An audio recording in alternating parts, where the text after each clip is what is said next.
Hello everyone. इस video में हम लोग डिटेल में बात करने वाले हैं कि आरपीएससी असिस्टेंट प्रोफेसर केमिस्ट्री की स्ट्रेटजी क्या रहनी चाहिए। तो किसी भी एग्ज़ाम की तैयारी कर रहे हैं तो आपको पता होना चाहिए कि उसका सिलेबस क्या है, कितने पेपर उसमें होने हैं, क्या पैटर्न रहेगा, हर एक चैप्टर का कितना वेटेज है। तो इस तरह की चीज़ें आपको आना बहुत ज़रूरी है। तो आरपीएससी ने जो डिसाइड किया है स्ट्रक्चर एग्ज़ाम का, वो कुछ इस तरह से है। आरपीएससी आपसे तीन क्वेश्चन पेपर देगी, जिसमें से फर्स्ट पेपर और सेकंड पेपर होंगे केमिस्ट्री के। फर्स्ट सेकंड पेपर केमिस्ट्री के होंगे और थर्ड पेपर रहेगा जीएस ऑफ राजस्थान का। और फर्स्ट और सेकंड पेपर जो होंगे उसमें 150 क्वेश्चन आपसे पूछे जाएंगे और 75 नंबर के वो होंगे टोटल। मतलब एक क्वेश्चन आधा मार्क्स का होगा, मतलब 1/2 मार्क्स, ठीक। और थर्ड पेपर जो जीएस का होना है वो 50 मार्क्स का होगा और उसमें 100 क्वेश्चन आपको दिए जाएंगे, ठीक। तो इस तरह से स्ट्रक्चर है रिटर्न एग्जाम का। और इसमें कोई क्वालिफाइंग मार्क्स नहीं है कि मिनिमम इतना नंबर होना ही चाहिए जीएस में तभी क्वालिफाई होगा। तो इस तरह का कोई क्राइटेरिया नहीं है। जीएस में आपका 2 नंबर भी है, 4 नंबर भी है, लेकिन अगर सब्जेक्ट में आपका 130-40 नंबर है 150 में, तो अच्छी बात है ये, ठीक। तो इस तरह का कोई मिनिमम क्राइटेरिया नहीं है एग्जाम के लिए कि इतना मार्क्स होना ही चाहिए, ठीक है। तो first paper second paper chemistry का होगा, जिसमें आपसे 150 क्वेश्चन दोनों पेपरों में पूछे जाएंगे। मतलब टोटल मिला के केमिस्ट्री के 300 क्वेश्चन आपसे पूछे जा रहे हैं। और आगे हम देखेंगे कि केमिस्ट्री में टोटल 30 चैप्टर आपको दिए गए हैं दोनों पेपरों में मिला के। इसका मतलब ये हुआ कि 30 चैप्टर से 300 क्वेश्चन, मतलब पर चैप्टर अप्रोक्स आपका 10 क्वेश्चन पूछा जाएगा, ठीक।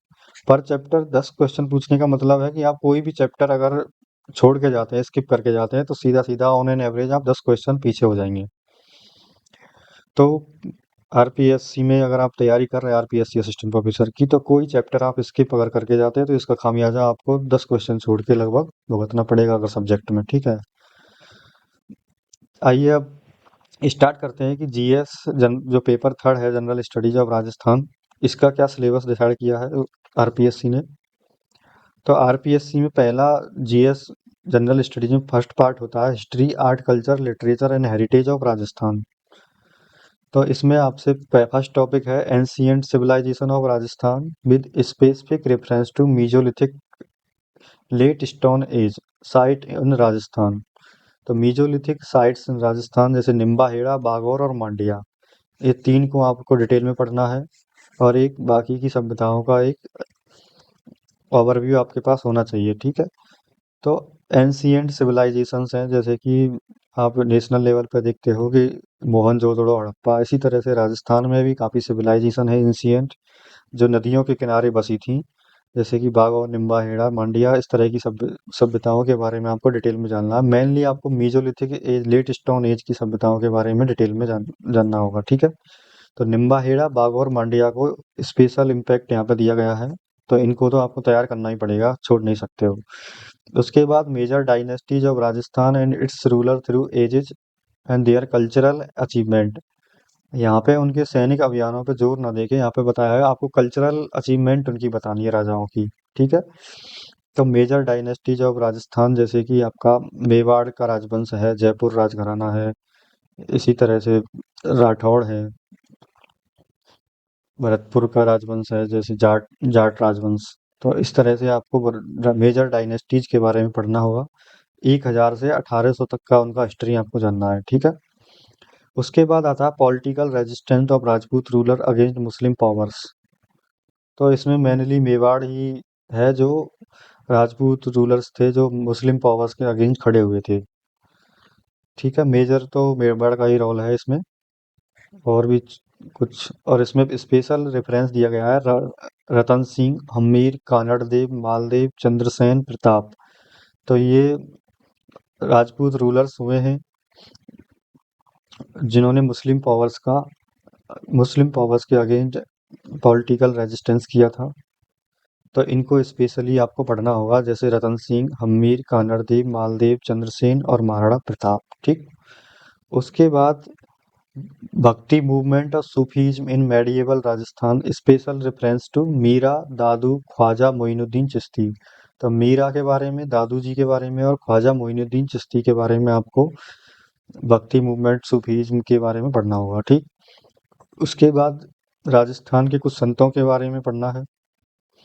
और यहाँ पे special emphasis to be paid और to the teaching of Ramdev ji, Goga ji, Teja ji, Pabu ji, Mallinath ji, Dhanna ji, Pipa ji, Haridas ji, Raidas, Jasnath and saints. ठीक, तो ये आपका हो गया। उसके बाद फोक डांस, फोक गॉडेस। ठीक, political awakening and freedom movement in Rajasthan. उसके बाद आपको पॉलिटिकल अवेकनिंग और पॉलिटिक फ्रीडम मूवमेंट राजस्थान, जैसे कि 1857 का जो क्रांति हुआ था, किसान आंदोलन हुए थे, ट्राइबल मूवमेंट हुए थे, प्रजामंडल मूवमेंट हुए थे, और contribution of women in social and political awakening. तो ये आपको तैयार करना होगा। उसके बाद फोक कल्चर्स में fairs and festivals, different schools of painting, folk tales and gatha, folk song, folk dance, folk music, folk instrument, dress and ornament and handicrafts. उसके बाद राजस्थानी लैंग्वेज का ओरिजिन डेवलपमेंट और मेन डायलैक्ट्स कौन कौन सी हैं और रीजन कौन कौन से हैं उसके, ये आपको देखना है। राजस्थानी स्क्रिप्ट्स, मुड़िया लिपि और देवनागरी लिपि के बारे में आपको देखना होगा। उसके बाद आपसे इस वाले पोर्शन में राजस्थानी लिटरेचर के बारे और उसके इट्स एवोल्यूशन के बारे में पूछा गया है। Early period, pre medieval, post medieval, modern period की जितना आपका राजस्थानी लिटरेचर है, इसके बारे में आपको पता होना चाहिए कि किस राइटर ने कौन सी बुक लिखी है। ठीक, इस तरह का क्वेश्चन यहाँ बन जाता है। Famous writer and there works, tourism and Rajasthan, heritage, tourism policy and vision. Portion history, art, culture, literature, heritage of Rajasthan में सिलेबस थोड़ा ज़्यादा है, थोड़ा क्या बहुत ज़्यादा है ये।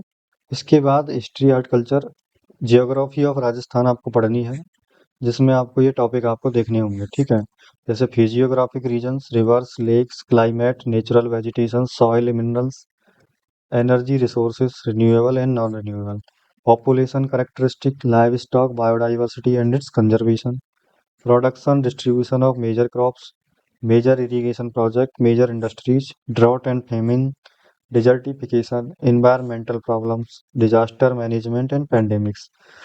तो ज्योग्राफी वाला जो पोर्शन है राजस्थान का, ये करने लायक है, अदर स्टेट के बच्चे भी इसको कर सकते हैं अगर पढ़ें तो ध्यान से। ठीक, इसके बाद आपसे पूछा जाएगा political and administrative system of Rajasthan, जिसमें governor, chief minister, council of ministers, state legislative assembly, high court, judicial system of Rajasthan. उसके बाद वेरियस कमीशंस हैं, जैसे कि आरपीएससी के बारे में आपको पढ़ना है, स्टेट इलेक्शन कमीशंस है, स्टेट फाइनेंस कमीशन है, state human right commission, state commission for women, state information commission, Lokayukta and auditor general. ठीक, तो ये कमीशंस जो है, इससे कुछ इस तरह के क्वेश्चन बनते हैं, जैसे कि इस कमीशन का गठन कब हुआ, कब लागू हुई ये कमीशन, इसमें अध्यक्ष और सदस्य की नंबर कितनी होती है, या पहला अध्यक्ष कौन था, या पहली महिला अध्यक्ष कौन थी। कुछ इस तरह के सवाल यहाँ देखने को मिलते हैं। या किस अध्यक्ष का कार्यकाल सबसे ज़्यादा रहा, तो डीप क्वेश्चन भी पूछे जाते हैं यहाँ से। उसके बाद आपको chief secretary, government secretary, chief minister's office, divisional commissioner, district administration, institutions of Panchayati Raj and urban local self government, ये सब चीज़ें आपको पढ़नी होंगी। ठीक, next, government policies, right viz citizenships, right to information, guaranteed delivery of public service, citizen charter, social audit, Jan Soochna portal, Rajasthan संपर्क portal. तो ये कुछ चीज़ें हैं जो ई गवर्नेंस के अंदर आती हैं, तो ये भी आपको इस पॉलिटी वाले पोर्शन में पढ़ना है। ठीक, उसके बाद आता है आपका इकोनॉमी ऑफ राजस्थान, जिसमें characteristics of state economy, occupational distribution, compositional trend of state domestic product, major sectoral issues, और एग्रीकल्चर सेक्टर में आपको characteristic of agriculture sector in Rajasthan, major rabi kharif crop with special reference to oil seeds, spices, irrigation area and trends, problem of migrant worker and their rehabilitation, agriculture credit. उसके बाद livestock के बारे में, trend in in livestock population, milk production इन राजस्थान। तो ये agriculture sector हो गया। उसके बाद इंडस्ट्रियल आउटलुक के बारे में देखना है। तो industrial, major industry of Rajasthan, constant to development of industries, MSMEs in Rajasthan, role and problem of small industries, industrial sickness, major state public sector enterprises SEZ in Rajasthan. SEZ का मतलब होता है special economic zone in Rajasthan.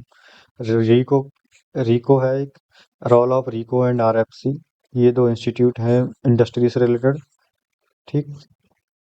Agro processing policy 2020, तो ये आपको industry वाले portion में पढ़ना है। उसके बाद आपको पढ़ना होगा सर्विस सेक्टर के बारे में, primary education development in recent years, health program in of state government, mid day meal, Indira Rasoi Yojana. ठीक।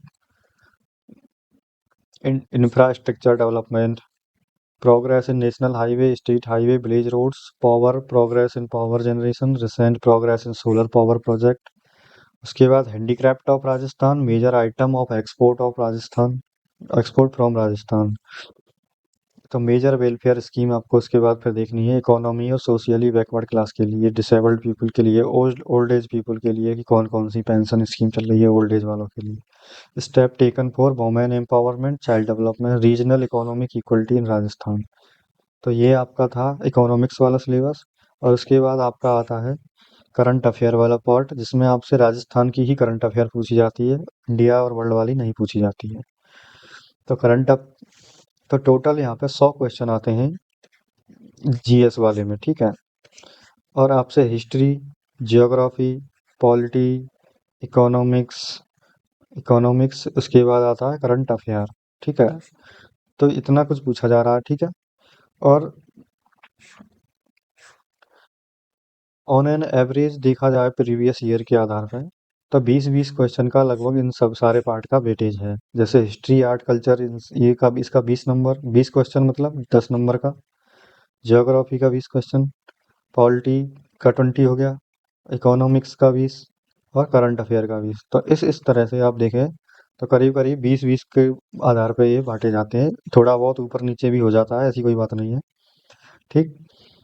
तो हिस्ट्री, आर्ट, कल्चर वाला जो पार्ट है, इसका जो सिलेबस है बहुत ज़्यादा ब्रॉड सिलेबस है।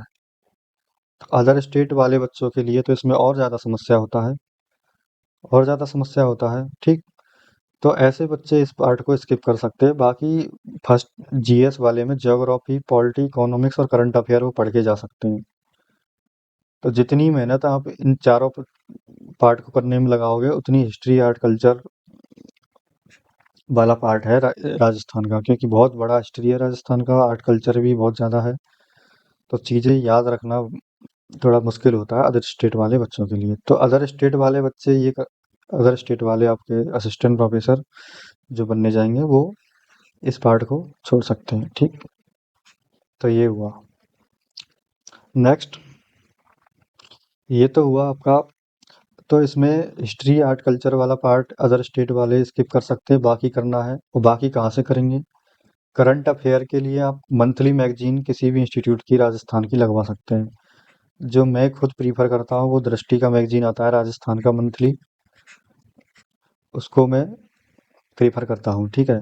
बाकी लोग मंथली जो डेली भी यूट्यूब पे भी काफ़ी मटेरियल आता है, जैसे कि उत्कर्ष क्लासेस का आता है, डेली भी आता है, वीकली, मंथली भी आता है। तो उसकी जो वीडियो है मंथली वाली, वो आप 2-4 बार देख के जाएंगे तो क्वेश्चन वहीं से फंस जाएंगे मैक्सिमम। ठीक है। तो ये भी कर सकते हैं। अदरवाइज दृष्टि का भी मंथली मैगजीन आता है, फ्री अवेलेबल है इंटरनेट पे, सॉफ्ट कॉपी उसकी। तो मंथली कंसोलिडेशन आप डाउनलोड कर सकते हैं। इकोनॉमिक्स कहाँ से पढ़ें? इकोनॉमिक्स के लिए राजस्थान सरकार हर साल इकोनॉमिक सर्वे का एक पीडीएफ जारी करती है। ठीक है।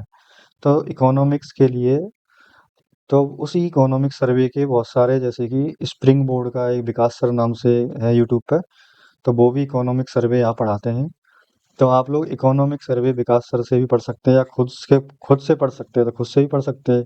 आपको राजस्थान सरकार की वेबसाइट पर जाके, एक स्टैटिक्स डिपार्टमेंट की वेबसाइट है वो। ठीक। तो उसमें आपको इकोनॉमिक सर्वे राजस्थान की जो भी लेटेस्ट होगी वो आपको देख लेनी है, उसी को डाउनलोड करके पढ़ना होगा। और सारा सर्वे नहीं पढ़ना है, उसमें कुछ ही चैप्टर हैं जो आपके सिलेबस में है, वही आपको देखने हैं। ठीक है। बहुत डिटेल में आपको इकोनॉमिक सर्वे नहीं पढ़ना है। और वो यूट्यूब पे काफ़ी टीचर है, जैसे कि विकास सर का मैंने एक ऑप्शन दिया है आपको। स्प्रिंग बोर्ड के काफ़ी अच्छे जाने माने टीचर हैं। दृष्टि आईएएस की करंट अफेयर की मंथली मैगजीन आती है, तो वहाँ से ये हो जाएगा। तो इकोनॉमिक सर्वे और करंट अफेयर दोनों मिला के आप 40 क्वेश्चन का मटेरियल तैयार कर सकते हो। उसके बाद पॉलिटी पॉलिटी ज्योग्राफी, इसके लिए या तो आप कोई बुक ले लीजिए या फिर कोई कोचिंग ही ले सकते हैं ज्योग्राफी पॉलिटी के लिए, या फिर यूट्यूब पे भी आपको वीडियो मिल सकते हैं। लेकिन यूट्यूब के कंटेंट में ज्योग्राफी पॉलिटी में समस्या ये हो सकती है कि आपको कंटेंट तो ना मिले लेकिन वो पूरा कंप्लीट कंटेंट ना हो। तो जैसे कि राजस्थान में उत्कर्ष है या बहुत सारी और कोचिंग है, ये अपना जीएस वाले पेपर के लिए एक कोर्स जारी करती है। 2,000 रुपये के अराउंड ये कोर्स आता है लगभग। तो ये आप ले सकते हैं या फिर आप खुद से कोई भी अच्छी बुक मंगा के पढ़ सकते हैं, ठीक है। तो बहुत सारे ल- किताबें मार्केट में मिल जाएंगी आपको, ठीक है। तो इस तरह से ये तैयार हो जाएगा। तो हिस्ट्री ज्योग्राफी पॉलिटी आप किसी कोचिंग का सहारा ले सकते हैं या कोई अच्छी किताब ले सकते हैं, राजस्थान में कंपटीशन के लिए बहुत सारी आती हैं, ठीक। और इकोनॉमिक्स के लिए तो आपको इकोनॉमिक सर्वे पढ़ना होगा, लेटेस्ट वाला। उसके बाद करंट अफेयर के लिए आपको मंथली मैगजीन आपको या तो पढ़नी पड़ेंगी, या करंट अफेयर के जो वीडियो हैं यूट्यूब पे मंथली वाले आप देख लीजिए, वो भी हो जाएगा, ठीक। तो इस तरह से आपको जीएस वाला पेपर तैयार करना है। तो जीएस में आपको मैक्सिमम मार्क 50 मिलेंगे, जिसमें 100 क्वेश्चन पूछे जाएंगे और 2 घंटे का ये एग्जाम होगा। मतलब 100 क्वेश्चन आपको 2 घंटे में करने हैं, 50 मार्क्स के होंगे, और ओएमआर बेस्ड आपका एग्जाम होगा। आपको ओएमआर फिल करनी होगी, मतलब सर्कल करने होंगे। राजस्थान आरपीएससी का जो पेपर होता है उसमें 5 गोले दिए जाते हैं, 5 सर्कल। अगर 4 ऑप्शन आपके सही हैं, 4 में से कोई एक ऑप्शन आप सेलेक्ट कर लेते हैं तो वो क्वेश्चन का आंसर होगा। अदरवाइज आप क्वेश्चन अटेम्प्ट नहीं करना चाहते हैं या आपको इन 4 ऑप्शन में से कोई ऑप्शन समझ में नहीं आ रहा है, तो आपको फिफ्थ वाला जो सर्कल है वो डार्क करना होगा, ठीक है। अगर 10% से ज़्यादा आपने अगर पूरा ब्लैंक छोड़ दिए, गोले नहीं भरे हैं आपने, तो आप डिस्क्वालीफाई हो जाएंगे, वो कॉपी चेक नहीं होगी आपकी, ठीक। तो इस तरह से पेपर जीएस वाले पेपर का सिलेबस था। केमिस्ट्री वाला पेपर आप देखते हैं। आरपीएससी अजमेर आरपीएससी का हेडक्वार्टर अजमेर में है, राजस्थान में, ठीक है। तो आरपीएससी ने जो केमिस्ट्री के लिए 2 पेपर रखे हुए हैं, पेपर फर्स्ट और पेपर सेकंड। तो पेपर फर्स्ट में आपसे 15 चैप्टर पूछे जाएंगे, जिसमें पहला है केमिकल पीरियोडिसिटी, ठीक। तो ये एनसीईआरटी लेवल का ही टॉपिक है। पीरियोडिक टेबल पढ़नी है और electronic configuration of various group element and periodicity in the properties of SPDF block element and their trend. तो ये एनसीईआरटी से भी हो सकता है, ठीक। उसके बाद आता है केमिकल बॉन्डिंग। तो concept of hybridization VBT LCAO MOT of homo and heteronuclear diatomic polyatomic molecules. Coulson diagram एक इसमें अलग टॉपिक है जो आमतौर पे आपने नहीं पढ़ा होगा। Balance electron pair repulsion theory, hydrogen bonding, फजान्स rule and polarity, ये सब आपका पढ़ा हुआ होगा ग्रेजुएशन में भी, ठीक है। तो यही कोई इसमें है नहीं, कॉल्सन डायग्राम एक अलग से था। बाकी आप ग्रेजुएशन में भी हर जगह ये सारी चीज़ें पढ़े हैं। उसके बाद ट्रांजिशन मेटल केमिस्ट्री का है। ट्रांजिशन मेटल केमिस्ट्री में आपसे property with special reference to variable oxidation state, magnetic colour and complexation behaviour आपको पढ़नी है। Metal to ligand, ligand to metal charge transfer पूछा जाएगा आपसे। Metal atom clusters nomenclature and isomerism in coordination compound. Ligand field theory, high spin low spin complex, CFT और CFSE, John Taylor effect, ये आपसे तो ट्रांजिशन मेटल केमिस्ट्री में ही आपसे coordination chemistry पूछ ली गई है, ठीक है। उसके बाद ग्रीन केमिस्ट्री और नैनो केमिस्ट्री, ये थोड़े एडवांस टॉपिक हैं, आमतौर पर ये पढ़े हुए नहीं होंगे आपके ग्रेजुएशन में भी। तो ग्रीन केमिस्ट्री और नैनो केमिस्ट्री का एक अलग से आपको तैयार करना होगा, ठीक है। उसके बाद एनवायरमेंटल केमिस्ट्री आपका पढ़ा हुआ ही होगा, यही पूछा जाएगा। एयर पॉल्यूटेंट पूछे जाएंगे, उसके बाद वाटर पॉल्यूशन, उसके बाद सॉइल के बारे में, ठीक है। तो ये 3 पोर्शन आपको इसमें पढ़ने हैं, एयर, वाटर, सॉइल। उसके बाद आता है नोमेनक्लेचर ऑफ ऑर्गेनिक कंपाउंड। तो सभी तरह का नोमेनक्लेचर आपको पढ़ना है। Common and IUPAC name of aliphatic, aromatic, hetero aromatic, bicyclo compound and spiran. Bicyclo compound का क्वेश्चन अक्सर पूछा जाता है एग्जाम्स में, ठीक है। तो इसको आप विशेष रूप से स्टार लगा लीजिए। इसके बाद isomerism, structural isomerism, stereo isomerism, both geometrical and optical with EZ RS nomenclature, conformational analysis of alkenes and cycloalkenes, asymmetric synthesis एक अलग ही चैप्टर है, stereo selective and stereo specific reaction. ठीक, तो ये आपको तैयार करना होगा इस चैप्टर के लिए। उसके बाद आपका रिएक्शन मैकेनिज्म पूछा जाएगा, basic principles of organic chemistry, जैसे कि inductive effect, electromeric effect, mesomeric, hyper conjugation, resonance effect, reactive intermediate species जैसे कार्बोकैटायन, क्लासिकल और नॉन क्लासिकल दोनों तरह का कार्बोकैटायन इस सिलेबस में है, carbanion, carbene, free radical, nitrene, benzyne, सब सारे इंटरमीडिएट आपसे पूछे जाएंगे। उसके बाद types of reagent like electrophile, nucleophile, basic reaction mechanism जैसे कि एडिशन, सब्स्टिट्यूशन, एलिमिनेशन और रीअरेंजमेंट रिएक्शन। तो ये बेसिक जीओसी के अंदर आ जाता है, जनरल ऑर्गेनिक केमिस्ट्री में। उसके बाद नेम रिएक्शंस एंड मैकेनिज्म में आपको सारी नेम रिएक्शन यहाँ दे दी गई हैं जो जो पूछी जानी है। Aldol, benzoin, Cannizzaro, Perkin, Stobbe, Dieckmann condensation, pinacol, pinacolone, Wagner, Meerwein, Hofmann, Schmidt, Lossen, Curtius, Beckmann, Price, Baeyer Villiger oxidation, Wittig reaction, Reformatsky reaction. तो ये सारी रिएक्शन आपको पढ़नी होंगी, ठीक है। उसके बाद aromatic, hetero aromatic, annulenes and hetero annulenes, जिसमें आपको बेसिक एरोमेटिसिटी, एंटी एरोमेटिसिटी का बेसिक कॉन्सेप्ट। उसके बाद synthesis and reactions of anthracene, phenanthroline, phenanthrene, biphenyl, furan, thiophene, pyrrole, pyridine, quinoline, isoquinoline और इंडोल। उसके बाद ऑर्गेनिक स्पेक्ट्रोस्कोपी भी आपको पढ़नी है, जिसमें यूवी, आईआर, एनएमआर, मास आपको पढ़ना होगा, ठीक। उसके बाद आता है फिजिकल केमिस्ट्री का केमिकल काइनेटिक्स, जिसमें आपको ionic reactions, kinetic salt effect, steady state kinetics, kinetics and thermodynamic control of reaction क्या होता है, डायनेमिक चेन क्या होती है, फोटोकेमिकल रिएक्शन क्या होती है, acid base enzyme catalysis, fast reaction में आपको study bye stop flow method आपको पढ़ना है, ठीक है। और एसिड बेस और नॉन एक्वा सॉल्वेंट उसके बाद आपको पढ़ना है, जिसमें HSAB जो प्रिंसिपल है ये वेरी इंपॉर्टेंट है। और नॉन एक्वा सॉल्वेंट में DMSO, THF, लिक्विड अमोनिया और their reaction and solvent action आपको पढ़ना होगा। उसके बाद आती है इलेक्ट्रोकेमिस्ट्री, ठीक है। इलेक्ट्रोकेमिस्ट्री एंड आयनिक इक्विलिब्रियम, इसमें दो है, theory of strong and weak electrolyte, pH, buffer buffer action, electrolysis of electrolysis, electrolytic cell, electrochemical cell and reaction, नंस equation, EMF measurement, calculation, Gibbs free energy, equilibrium constant, ये सारी चीज़ें हैं, fuel cell वगैरह, ये आपको इलेक्ट्रोकेमिस्ट्री में पढ़ना होगा। उसके बाद न्यूक्लियर एंड रेडियो केमिस्ट्री आपका ये ग्रेजुएशन में पढ़ा हुआ ही है, बस इसमें एक अलग से जो पढ़ना है ये है application of isotope in medicinal science. Solution and colligative property, ये 12th क्लास में जो सॉल्यूशन वाला चैप्टर है उसी में कॉलिगेटिव प्रॉपर्टी वाला पार्ट है, ये आपको पढ़ना है, ठीक। वही मोलरिटी, नॉर्मलिटी, ये concentration term, Raoult's law, Nernst law, Nernst law अलग से है, एनसीईआरटी में नहीं है। Henry law, relative lowering and vapour pressure, elevation in boiling point, depression in freezing point, osmosis and osmotic pressure. और लास्ट चैप्टर है paper first का, thermodynamics, ये आपको पढ़ना होगा, जिसमें ग्रेजुएशन में या नेट की ड्यूरेशन पे आपने जो थर्मोडाइनमिक्स पढ़ी है वही सिलेबस में आप देख सकते हैं।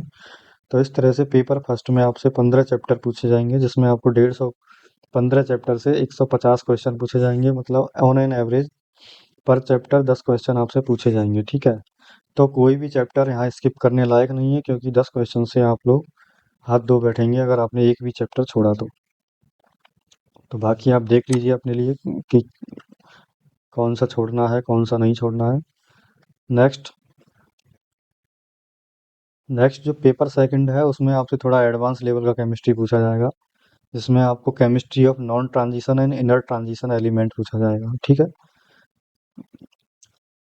Preparation, property, bonding in diborane, higher boranes, borane anions, carboranes, borazines, boron nitrile, silicon, silicates, phosphonitrilic compound, inter halogen compound, lanthanoid और एक्टिनॉइड, ये इसमें दो हैं, ठीक। तो पी ब्लॉक और एफ ब्लॉक के कुछ स्पेशल कॉन्सेप्ट है जो आपको पूछे जाएंगे, ठीक। उसके बाद ऑर्गेनोमेटेलिक कंपाउंड पूछे जाएंगे, जिसमें synthesis, structure, bonding, reaction, reactivity and application in homogeneous catalysis, ये ऑर्गेनोमेटेलिक केमिस्ट्री का सिलेबस है। केज इन क्लस्टर कंपाउंड भी इसमें पढ़ना आपको है।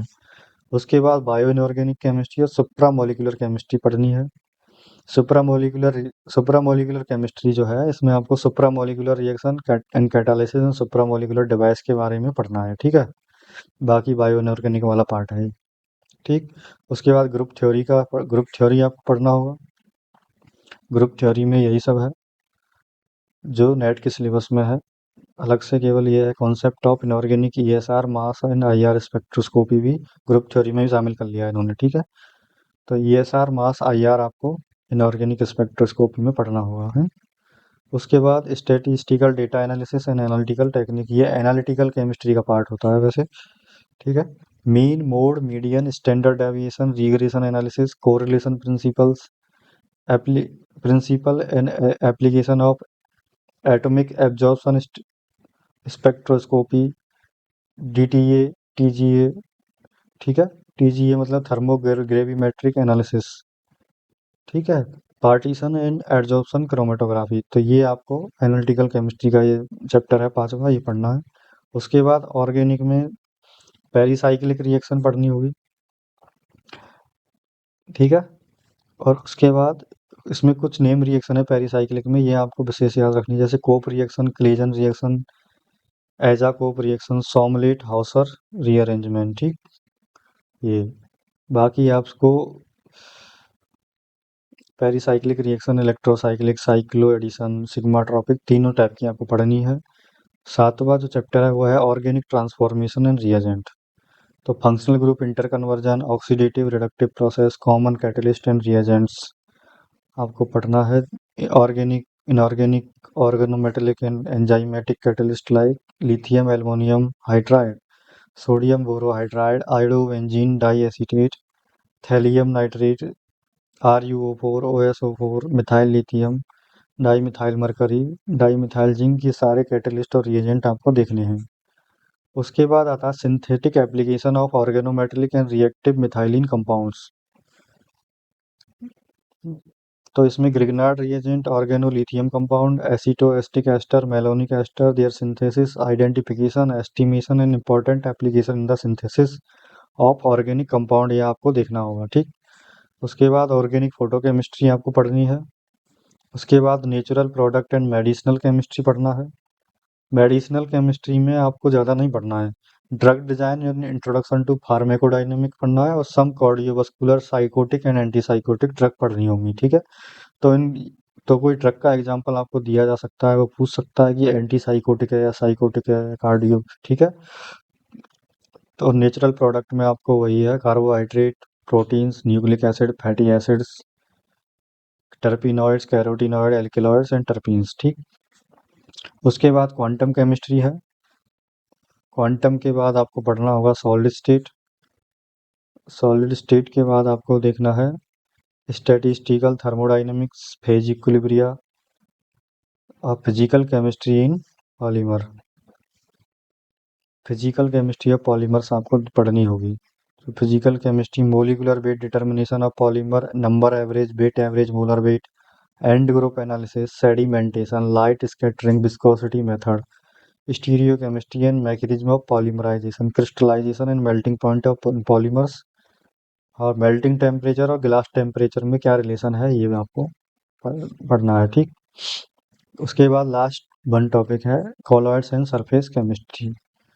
तो इस तरह से आपसे पेपर सेकंड जो केमिस्ट्री का होगा उसमें भी 15 चैप्टर होंगे, 150 क्वेश्चन पूछे जाएंगे और 75 मार्क्स के होंगे, ठीक है।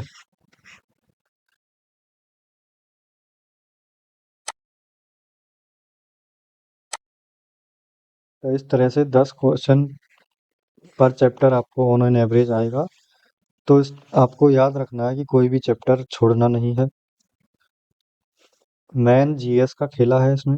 जीएस में अगर 50 मार्क्स में से आप, जनरल कैटेगरी वाले बच्चों की बात कर रहा हूँ, 25 से 30 नंबर, 25 से कम आपका नहीं होना चाहिए जनरल कैटेगरी वालों का, तो आप रेस में रहेंगे, ठीक है। क्योंकि 25 से कम मार्क्स पढ़ने वाले बहुत हैं यहाँ पे, बहुत लोग पढ़ते हैं। राजस्थान में एक से एक धुरंधर है पढ़ने वाला। जीएस में लोग 35 40 मार्क्स तक लोग स्कोर कर लेते हैं, साइंस में भी, केमिस्ट्री वाले भी। जो 2023 में जो एग्ज़ाम हुआ था उसी में हमारे एक मित्र हैं बॉटनी से, उन्होंने उन्होंने जो फर्स्ट पेपर में स्कोर किया था इस बार, वो 36 मार्क्स किया था। तो आप देख सकते हैं 50 में से 36 नंबर भी ये लोग ला रहे हैं, और टोटल मिला के 100, उसका है करीब 146 मार्क्स। तो लोग इस लेवल तक का स्कोर कर ले रहे हैं। तो जो अदर स्टेट वाले बच्चे हैं वो ऐसा नहीं है पूरा जीएस ही छोड़ दें और केवल सब्जेक्ट के भरोसे चले जाएं। तो केवल सब्जेक्ट के भरोसे भी जाएंगे तो आप लोग पूरा मैक्सिमम मार्क्स तो ला ला नहीं पाएंगे। तो जितना हो सके आप जीएस को भी कवर कीजिए, और केमिस्ट्री को तो एकदम आपको स्ट्रांग बनाना ही होगा, क्योंकि जो लगभग नेट का सिलेबस है वही है, वही आरपीएससी का सिलेबस है, थोड़ा बहुत अंतर है। ठीक है। तो जीएस वाले पार्ट को आप लोग स्किप नहीं कर सकते हैं। बस इतना कर सकते हैं कि जो हिस्ट्री हिस्ट्री आर्ट कल्चर वाला पार्ट है, अदर स्टेट वाले उसको अगर नहीं कर पाए तो स्किप कर दीजिएगा, क्योंकि बहुत बड़ा चैप्टर, बहुत बड़ा है, और वेटेज उसका उतना ही है जितना करंट अफेयर का वेटेज है, पॉलिटी का है, ज्योग्राफी का है। क्योंकि उतनी ही मेहनत में आप चारों जो पोर्शन है जो जीएस के, अदर उस geography, polity, economics, current affair उनको कर लेंगे। तो ये था आज का ज्ञान, जो यहीं समाप्त होता है। Thank you so much for watching this video. आप लोग पढ़ते रहिए, मुस्कुराते रहिए।